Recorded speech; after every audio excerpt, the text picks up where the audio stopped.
Hello guys, இன்னைக்கு நம்ம பார்க்க போற படத்தோட பேரு ஜூட்டோபியா பார்ட் 2. வாங்க நம்ம சீக்கிரமாவே இந்த படத்தோட கதைக்குள்ள போயிடலாம். படத்தோட ஓப்பனிங் சீன்ல ஜூட்டோபியாவில் இருக்கிற மோசமான வில்லியா இருக்கிற மேயர் வில்வெதர ஜூடி அவ மறைச்சு வச்சிருந்த அவளோட ரெக்கார்டர்ல எல்லாத்தையுமே ரெக்கார்ட் பண்ணியும் மேயரை டார்கெட் பண்ணி எப்படியும் இந்த தருணத்தை விட்டுறக்கூடாது அப்படின்னு சொல்லிட்டு தொடர்ந்து அவகிட்ட இருந்த எல்லா ஆதாரங்களை சப்மிட் பண்ணியும் ஜூட்டோபியாவோட மோசமான மேயரை அரெஸ்ட் பண்ணிடுறாங்க. இதனால அன்னைக்கு எல்லா நியூஸ்லயும் இவங்க ரெண்டு பேரோட பேர் ஹைலைட்ஸ். இதனால நிக்கும் ஜூடியும் இவங்களுக்கு போலீஸ் வேலைக்கு தகுதியானவங்க அப்படி சொல்லிட்டு போஸ்டிங்கையும் கொடுத்து அவளுக்கு பதவி உயர்வையும் கொடுத்து ஜிபிடியோட போலீஸ் ஆபீசர் அப்படின்னு சொல்லிடுறாங்க. இவங்களோட வேலை பார்க்குற போலீஸ்காரங்களுக்கும் இவங்களுக்கும் சுத்தமா செட் ஆகாது அப்படின்னு தெரிஞ்சுமே செர்மனி எல்லாமே நல்லபடியா முடியுது. வில்லி வெல்வெதர் அரெஸ்ட் பண்ணதுக்கு அப்புறம் ஜூட்டோபியாவுக்கு ஒரு புது மேயரை அறிவிக்கிறாங்க. மக்கள் மத்தியில அதிக செல்வாக்கோட பிரபலமா இருந்த முன்னாள் சினிமா ஹீரோவான ஒரு குதிரை தான் அந்த புது மேயர். கண்டத்தை தொடர்ந்து கொஞ்ச நாளையே ஜூட்டோபியாவா முன்னாடி இருந்ததை விட நல்லா டெவலப் ஆயிருச்சு. இதை கேட்டதும் ஹீரோயின் ஜூடிக்கு அவ்வளவு ஹாப்பி. புது சிட்டியை கொண்டு வர போறாங்கன்னு மேயர் வேற சொல்ல, அப்படின்னா புது சிட்டி வந்துச்சுன்னா புது கேஸ் எல்லாம் கிடைக்குமே, இதனால டிபார்ட்மெண்ட்ல நமக்கு நல்ல ரெகக்னிஷன் கிடைக்கும் அப்படின்னு கேஸுக்காக வெயிட் பண்ணிக்கிட்டு இருக்காங்க. அப்ப மீட்டிங்ல முக்கியமான கிரைம் கேஸ் எல்லாம் டுடே மிஷன் அப்படின்னு போட்டு ஒரு லிஸ்ட்ல எடுக்கிறாங்க. கஷ்டம் அப்படிங்கிற பேர்ல கவர்மெண்டை ஏமாத்தி நிறைய ஸ்மக்லிங் வேலையெல்லாம் பண்ணிக்கிட்டு இருக்கிற ஈட்ரதன் அப்படிங்கிற ஒருத்தனை பிடிக்க போறோம் அப்படின்னு சொல்லிட்டு ஜீப் கிட்ட சொல்லிக்கிட்டு இருக்காங்க. ஹீரோவையும் ஹீரோனையும் கூப்பிட்டு என்னதான் நீங்க ரெண்டு பேரும் ஆபீசரா இருந்தாலும் இப்போதைக்கு நீங்க எதுவுமே பண்ணிடாதீங்க அப்படின்னு சொல்லி முடிக்கிறதுக்குள்ள ரெண்டு பேரும் மீட்டிங் ஹாலை விட்டே கிளம்பிடுறாங்க. நிக்கும் ஜூடி கிட்ட நீ எதுவும் பண்ணிடாத, பிளான் படி எல்லாத்தையுமே நான் பாத்துக்கிறேன், யாரும் கண்டுபிடிக்காத மாதிரி சந்தேகப்பட மாதிரியும் காஸ்டியூமையும் போட்டுக்கிட்டு அங்கிருந்து கிளம்புறாங்க. அங்க வந்த ஒரு எறும்பு தின்னி நீங்க கப்பலா, ஒரு ஃபாக்ஸ் ஒரு பன்னி எப்படி கப்பலாக முடியும் அப்படின்னு கேள்வி கேட்டதுமே ஜூடி டென்ஷன் ஆகிறா. அப்புறம் இங்கெல்லாம் வரக்கூடாது கிளம்புங்க அப்படின்னு அந்த எறும்பு தின்னி சொல்லுது. ஹீரோ நிக்கும் சமாளிக்கிறதுக்காக என்னோட குழந்தையோட பர்த்டேக்கு ஒரு நேர்மையான ஆபீசர் கிட்ட ஆட்டோகிராஃப் வாங்கலாம் அப்படின்னு தான் வந்தோம் அப்படின்னு நிக்கும் சமாளிச்சுக்கிட்டு இருக்கிற அந்த கேப்ல ஜூடி அங்கே பதுக்கி வச்சிருக்கிற கண்டெய்னர்களை ஒவ்வொன்னா ஓபன் பண்ண ஆரம்பிக்கிறா. ஒரு ஆட்டோகிராஃப் வாங்கி முடிக்கிறதுக்குள்ள ஜூடி அங்கே எடுக்கிறப்ப நிக்கோட வாக்கி டாக்கில போலீஸ் பேசுற சத்தம் கேக்குது. ஓ நீங்களாம் போலீஸ் அப்படின்னு சொல்லிட்டு அந்த எறும்பு திண்ணை அங்கிருந்து ஒரு கார் எடுத்துக்கிட்டு வேகமா தப்பிச்சு போக உடனே நிக்கும் ஜூடி இன்னொரு கார்ல பின்னாடி சேஸ் பண்ணிக்கிட்டே போய்கிட்டு இருக்காங்க. அதை பிடிக்கிறதுக்காக இந்த நேரத்துல எங்களுக்கு இப்ப இமிடியேட்டா பேக்கப் வேணும் அப்படின்னு ஜிடிபி கிட்ட இவங்க ரெண்டு பேரும் இன்ஃபார்ம் பண்றாங்க. ஆனா அதுக்கு டிபார்ட்மெண்ட்ல நீங்க தனியா தானே போனீங்க, அதை அப்படி விட்டுட்டு ஸ்டேஷனுக்கு போங்க அப்படின்னு சொல்ல நிக்கும் ஜூடியும் கொஞ்சம் கூட அதை கண்டுக்கல. அதெல்லாம் முடியாது, அந்த எறும்பு தண்ணியை புடிச்சு ஆகும் அப்படின்னு துரத்துக்கிட்டே போக இதுக்கு நடுவில் ஹிப்போ ஆபீசரும் தப்பிச்சு போறவனையும் பின்னாடியே துரத்திட்டு போற நிக்கியும் ஜூடியும் ரெண்டு பேருமே சேர்த்து பிடிக்கலாம் அப்படின்னு சொல்லிட்டு போறாங்க. ஆனா முடியல. அந்த எறும்பு தண்ணியும் தப்பிக்கிற அவசரத்துல அதோட தலையை வெளியில விட்டு இடிச்சு மயங்கிருச்சு. ஆனா அது கூட ஒரு பாம்பு இருக்குன்னு பாக்குறான். அதனால அதை அப்படியே விட்டுட்டு கார் எங்கேயாவது போய் இடிச்சிடும் அப்படின்னு சொல்லிட்டு ஜூடியும் கார்ல ஜம்ப் பண்ணி அதை ஓட்டிக்கிட்டு இருக்கா. அதுக்கப்புறம் ஜீப்ரா டீம் வந்து அந்த எறும்பு தண்ணியை அரெஸ்ட் பண்ணி கொண்டு போயிடுறாங்க. அதுக்கப்புறம் கார்ல ஜூடி இன்னொரு விஷயத்தையும் கண்டுபிடிக்கிறா. சின்னதா பாம்பு தோல் ஒண்ணு இருந்திருக்கு. அதை பார்த்து சந்தேகம் வருது ஜூடிக்கு. ஏன்னா அவளுக்கு பிடிச்ச ஒரு யூடியூபர் பேசுறத டிவில பாத்திருக்கா.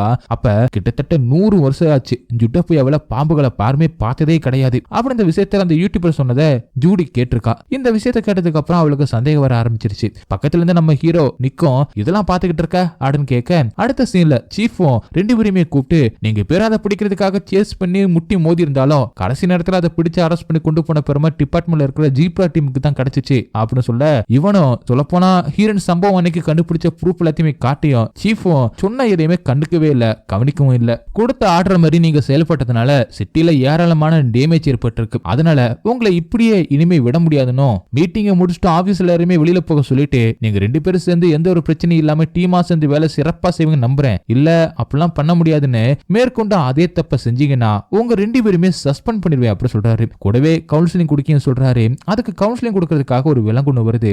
அது உங்க ஜோடியை பார்க்க வித்தியாசமா இருக்கே, அதுவே உங்களுக்குள்ள ஒரு பெரிய பிரச்சனை ஏற்படுத்திருக்குமே. ஆக்சுவலா ஒரு ஃபாக்ஸ் ஒரு பன்னி ரெண்டுமே சேர்ந்து ஒரு டீமா செயல்படுறது ஒரு பெரிய விஷயம் தான். குறிப்பா நிக் எதுவும் பிரச்சனை பண்ணிருக்க மாட்டான், ஜூடிக்கு தான் ப்ராப்ளம் நினைக்கிறேன் அப்படின்னு சொல்றான். ஒரு வேலையா கிளாஸ்ல முடிஞ்சு அனுப்பி விட்டுறாங்க. ஆனா டிபார்ட்மெண்ட்டை பொறுத்த வரைக்கும் ஜூடியும் நிக்கும் யாருக்குமே பிடிக்கல. பாக்குற இடத்துல எல்லாம் கிண்டல் பண்ணிக்கிட்டே இருக்காங்க. நீங்களாம் போலீஸுக்கு எலிஜிபிளே கிடையாது, எப்படிதான் உங்களை எடுத்தாங்கன்னே தெரியல. இதெல்லாம் கேட்டு ஜூடியும் அப்செட் ஆக அதுக்கு ஹீரோவும் இதெல்லாம் நினைச்சு கவலைப்படாத அப்படின்னு சொல்லிட்டு ஹீரோ தங்கி இருக்கிற இடம் ஒரு எலபென்ட் ஜிம் இருக்கிற ஒரு அபார்ட்மெண்ட்டுக்கு பக்கத்துல தான். அங்கே போறான். ஜூடியோட ஃபேமிலி அவளுக்கு போன் பண்ணி அவளுக்கு நடந்த விஷயத்தை பத்தி தெரிஞ்சு வருத்த தெரிவிக்கிறாங்க. அவளோட பாட்டி தான் எப்ப ஊருக்கு வர, வயசாகிட்டே போதே அப்படின்னு மேரேஜை பத்தி பேசுறாங்க. இப்படி ஃபேமிலிக்கு கொஞ்ச நேரம் ஒதுக்கிட்டு அதுக்கப்புறமா டிவி பாக்குறா.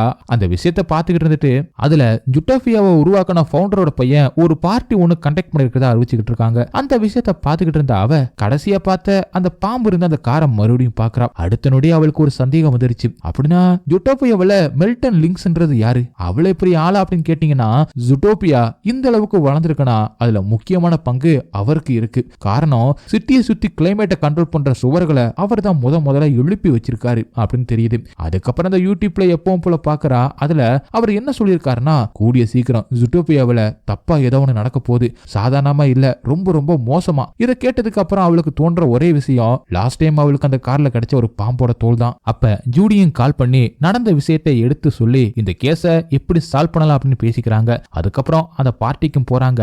அங்க அந்த கார்ல பனி கம்மியா இருக்க அங்கே பதிஞ்சிருக்கிற கால் தடத்தை பார்த்து இங்க பாம்பு வந்திருக்கு அப்படின்னு கன்ஃபார்ம் பண்ணிக்கிறாங்க. அது பின்னாடியே ஃபாலோ பண்ணியே போறாங்க. யாருக்கும் சந்தேகம் வராத மாதிரி எப்படியோ நிக்கும் ஜூடியும் பார்ட்டிக்குள்ள வந்துடுறாங்க. அதே நேரத்துல மில்டன் லின்ஸ்லி அவர் பார்ட்டிக்கு வந்திருக்கிற கெஸ்ட்டுக்கு எல்லாம் எந்த ஒரு குறையும் இருக்காது அப்படின்னு சொல்லிட்டு நம்பிக்கையோடு இருக்காரு. இவங்க தேடி பார்ட்டிக்குள்ள போறதுனால நல்லா ட்ரெஸ் பண்ணிட்டு கையில ஒரு ப்ரோஜரோட ரெண்டு பேருமே தனித்தனியா பிரிஞ்சு தேட ஆரம்பிக்கிறாங்க. ஜூடி முன்னாடியே டீ கோட் பண்ணிட்டா அந்த பாம்பு எதுக்காக அந்த பார்ட்டிக்கு வந்திருக்கும்னு அங்க யூட்டோபியாவோட ரகசியமான ஒரு புக் இருக்கு. அது ரெஸ்ட்ரிக்ஷன் ஏரியாவில் வச்சிருக்காங்க. அப்படி என்ன ரகசியம் அந்த புக்ல இருக்கு அப்படின்னு சொல்லிட்டு அந்த புக் எடுக்கிறதுக்காக ஜூடியா அனுப்பியிருக்கான். இவங்களோட உயர் அதிகாரியான சீஃப் அதே பார்ட்டிக்கு வந்திருக்காருன்னு ஆரம்பத்துல ஹீரோக்கு தெரியல. ஜூடியும் அந்த புக்கை பார்த்துக்கிட்டே தவறி அங்க வந்த மில்டன் லின்சனோட சின்ன பையனை இடிச்சிட்டா. ஆனா அவனுக்கு நல்லாவே தெரியும் இவன் பன்னி போலீஸ்னு. அதனால ஃப்ரெண்ட் ஆயிடுறான். அடுத்த பார்ட்டில ஹீரோவுக்கு அந்த பாம்பு தோல் ஒண்ணு கிடைக்குது. அதை வச்சு தெரிஞ்சுக்கிற அது பக்கத்துல எங்கேயோ தான் இருக்குன்னு. ஆனா அதுக்குள்ள சீஃப் ஹீரோவை அரெஸ்ட் பண்ணிடுறாரு. அதுக்கு தகுந்த மாதிரியே சந்தேகப்பட விதமா யாரோ ஒரு விலங்கு இந்த விஷயத்தை தெரியப்படுத்துறதுக்காக பக்கத்துல இருந்த ஒரு லைட்டை எட்டி உதச்சு ஜூடிக்கு மட்டும் இல்லாம பாம்பு நுழைஞ்சிருக்குன்னு எல்லாருக்குமே தெரியற மாதிரி வெளிச்சம் போட்டு காட்டிட்டா. அப்புறம் அதை பார்த்து எல்லாருமே ஓடுறாங்க. இதை யூஸ் பண்ணிக்கிட்டு பாம்பு மில்டனை தூக்கிக்கிட்டு போகுது. ஃபாலோ பண்ணியே போன ஜூடி ஒரு கட்டத்துல ஒரு ரூம்ல அந்த பாம்பை பிடிக்கிறதுக்காக கார்னர் பண்ணிட்டா. மில்டனை காப்பாத்த அதோட வள்ளிக்கு தான் வரணும் அப்படின்னு சொல்லிட்டு தயவு செஞ்சு அவரை குத்தி கொன்னுடாத, இந்த புக்ல ஒளிஞ்சிருக்கிற ரகசியம் யூட்டோபியாவிலேயே ஒரு மிகப்பெரிய மாற்றத்தை கொண்டு வருவது, எனக்கு உதவி பண்ணுங்க அப்படின்னு கேட்க, யாரையும் கடிக்க வரல, என்னை காப்பாத்திக்க தான் வந்தேன், என் வழியில குறுக்க வராம இருந்தாலே போதும், இந்த புக்குனாலதான் எங்க வாழ்க்கையே மாறப்போகுது அப்படின்னு பாம்பு சொல்லிக்கிட்டு இருக்கும் போதே அங்கிருந்து தப்பிச்சு வந்த நிக்கு பாம்போட தலையில அடிக்கிறாரு. மயங்கி விழுந்துருச்சு பாம்பு. உடனே மில்டனும் ஓடி 3 பசங்களும் அங்க வந்த அந்த புக்கை வாங்கிக்கிட்டு இங்க நடந்த எதையுமே யார்கிட்டையும் சொல்லக்கூடாது அப்படி சொல்லிடுறாங்க. அப்பதான் பாம்பு சொன்னது உண்மை அப்படிங்கிறது தெரியுது. நிக் ஜூடியை அரெஸ்ட் பண்றதுக்காக போலீஸும் வர, ஆனா அங்கிருந்து அவங்க தப்பிச்சிடுறாங்க. அந்த பாம்பை பைக்குல வந்து ஒரு விலங்கும் காப்பாத்திருது. யூட்டோபியாவோட மறைக்கப்பட்ட ரகசியத்தை வெளிக்கொண்டு வரணும்னா அதுக்கு இந்த புக்கு கண்டிப்பா வேணும். அந்த நேரத்துல மிஸ்டர் பிக்தா அவங்க பாடி கார்ட்ஸ அனுப்பி இவங்க 2 பேருமே சேஃபா உயிரோட காப்பாத்தி கொண்டு வராங்க. பிக்குக்கு உதவி பண்ணதுக்காக பதில் உதவியா உங்களுக்கு என்ன வேணும் கேளுங்க அப்படின்னு கேக்குறாரு. அப்பதான் ஹீரோவும் பயந்து அந்த ஊரை விட்டு கால் பண்ணா போதும்னு சொல்ல, அதுக்கு என்னதான் அவன் தப்பே பண்ணியிருந்தாலும் நீ நினைக்கிற மாதிரிலாம் அவனால அவளை ஈஸியா ஆக்சன்ல எடுத்துட முடியாது. காரணம் ஜூட்டோபியாவை உருவாக்குனதே இவன் தான். அதனால ஒன்ஸ் கேஸ்குள்ள வந்துட்டீங்கன்னா கடைசி வரைக்கும் போராடி தான் ஆகணும் அப்படின்னு சொல்றாங்க. ஜூட்டோபியாவில இத்தனை வருஷங்களா ரெப்டைல்ஸ்களோட வாசனை கூட இல்ல அப்படின்னு சொன்னாலும் அதுங்க இன்னும் ஜூட்டோபியாவில தான் இருந்துகிட்டு இருக்குங்க அப்படின்னு.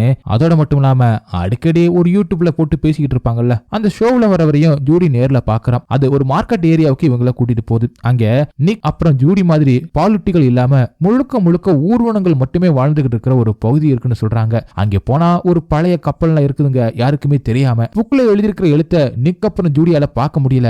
ஊர்வனங்களுக்கு இருக்கிற அந்த விஷத்தினால மட்டுமே அதை படிக்க முடியும். அதனால ஒரு பச்சோந்தி கிட்ட ஹெல்ப் கேக்குறாங்க. அந்த பச்சோந்தியும் அந்த புக்கை பார்த்து அந்த விஷயத்த சொல்லலாம் அப்படின்னு பாக்குறதுக்குள்ள ஜிடிபி போலீஸ் நிக்கையும் ஜூடியும் பிடிச்சிடுறாங்க. அந்த நேரத்துல அங்கே வந்து ஒரு பாம்பு அந்த புக்கை தூக்கிட்டு போய் தண்ணிக்குள்ள பூந்து போயிடுது. உடனே ஜூடியும் நிக்கும், அப்ப நம்மள போலீஸ் துரத்திட்டு வந்தாலும் பரவாயில்ல, அந்த புக்கை நம்ம கைக்கு கிடைச்சாங்க அப்படி சொல்லிட்டு அந்த பாம்பு வாட்டர் டென்ட்டுக்குள்ள ஒளிஞ்சாலும் அவங்களும் கூட சேர்ந்து முடிஞ்ச வரைக்கும் தண்ணிக்குள்ள மூச்சை அடக்கி அதை பிடிக்க முயற்சி பண்றாங்க. ஆனா ஒரு கட்டத்துல முடியல அப்படி சொல்லிட்டு மேல வந்துடுறாங்க. அப்ப பக்கத்துல இருந்த மலைக்கு மேல இருந்து 2 ஆடுங்க நீங்க பேசிக்கிட்டு இருந்தா நாங்க கேட்டோம், நீங்க தேடி வந்த ஊர்வனங்கள்லாம் இந்த மலையோட எச்சில தான் ரொம்ப காலமா அதுங்க பதுங்க இங்க வாழ்ந்துகிட்டு வருதுங்க அப்படி சொல்லி அனுப்பி வைக்கிறாங்க. அப்ப தேடி போகும்போது அந்த கேரட் ரெக்கார்டரும் கீழே விழுந்துருது. திரும்ப மேல ஒரு வீட்டுக்கு போனப்ப அங்க இவங்க கிட்ட இருந்து தப்பிச்சு போன அந்த கேரி பாம்பு பற்றி நிறைய விவரங்கள் அவங்களுக்கு தெரிய வருது. ஆரம்ப காலகட்டத்துல விலங்குகளும் ஊர்வனங்களும் ஜூட்டோபியாவில ஒன்னா சந்தோஷமா தான் வாழ்ந்துட்டு இருந்தாங்களாம். அதுக்கப்புறம் இடையில ஒரு மிகப்பெரிய காரணத்தினாலதான் பிரிஞ்சுட்டாங்க அப்படின்னும், இதுக்கப்புறம் என்ன காரணம் அப்படின்னு தெரிஞ்சுக்கணும்னா கேரண்டர் அப்படிங்கிற பாம்போட